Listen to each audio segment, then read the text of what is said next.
Well, back in 2018, the U.S. broke precedent with a lot of administrations by moving its embassy to Jerusalem, recognizing the ancient city as the capital of Israel. Well, since then, a number of other nations have followed suit, and more are being encouraged to do the same. Chris Mitchell brings us that story from Jerusalem. Jerusalem is the undisputed, it is the undivided capital of the Jewish state of Israel. U.S. Ambassador Mike Huckabee spoke at a recent ceremony recognizing nations relocating their embassies to Jerusalem. Since the U.S. paved the way 7 years ago, Guatemala, Honduras, Kosovo, Papua New Guinea, and Paraguay moved their embassies. Others are said to be in the planning stage. Argentina, Czechia, Fiji, and other countries too. And we're working very hard together with the government as an NGO to persuade them and to encourage them. And I think the more embassies that move to Jerusalem, the better it is for Israel, the better it is for the West.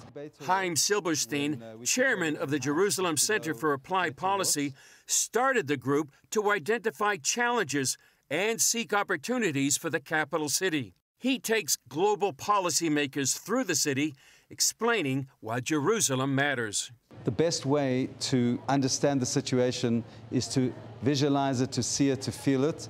God has given us Jerusalem, and Jerusalem is always will be and always has been the capital of Israel. But the fact that countries come and recognize it as part of the real politics of the world is so important for us.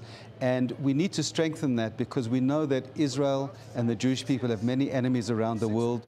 Silberstein says building and maintaining support has become more urgent since October 7th and the ongoing war.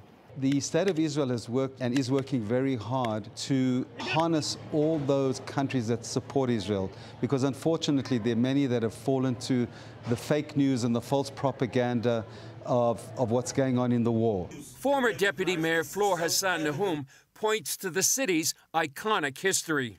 Jerusalem is the city which is not just the capital of the state of Israel. It's not just the capital of the Jewish nation, but it is the city that made us a nation. 3,000 years ago, King David decided that he needed one united capital to unite the tribes of Israel.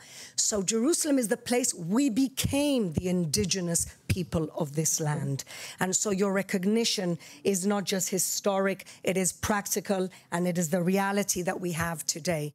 In 1967, when Israel reclaimed the city after more than 2,000 years, it marked a profound and, many believe, prophetic turning point. Back then, soldiers of the Israel Defense Forces fought their way through these ancient streets with trembling voices and tear-filled eyes. They declared, Har Habayit Be'adeinu. The Temple Mount is in our hands. Since that miraculous moment, Jerusalem has been rebuilt, renewed, and reopened to peoples of all faiths. Yet, though the armed struggle for Jerusalem was won 58 years ago, the diplomatic struggle still endures. Far too many nations still refuse to recognize this self-evident and fundamental fact that Jerusalem has always been and will forever remain the capital of the people of Israel. Ambassador Huckabee recounted a sobering conversation he overheard during the ceremony for the U.S. Embassy relocation to Jerusalem. The young American said, I've been so excited about this, moving our embassy to Jerusalem. I haven't slept in 2 nights. The elderly Jewish gentleman just looked at him and said, the Jews haven't slept in 2,000 years. And now they can sleep knowing that when we pray for the peace of Jerusalem, we are praying for the peace of the capital of the Jewish state, the undivided capital of the Jewish state. Chris Mitchell, CBN News, Jerusalem. Well, the eternal, undivided capital of Israel is Jerusalem. It's the place where Abraham offered Isaac. It's the place that King David established. It's the place that King Solomon built a temple. It's a place where God himself said, this is the place where I will put my name. my presence will be here. Jesus said 2,000 years ago that until Jerusalem is no longer trodden under the foot of the Gentiles, when the times of the Gentiles are fulfilled. And that happened 58 years ago in 1967. You can make a claim that the Temple Mount is still trodden under the foot of the Gentiles. There's the Temple Mount Authority, and it's actually illegal for Jews to pray on the Temple Mount. They can pray next to it at the Western Wall, but they can't pray on it. So you can still make a claim, well, that we've got another step to take. But it's wonderful to know this history, to realize that the incredible significance of the mountains of Moriah, the place where Abraham offered Isaac, the place of history of our faith, the place where Jesus offered himself. These are very significant events, eternal events, and Jerusalem, the eternal capital of Israel.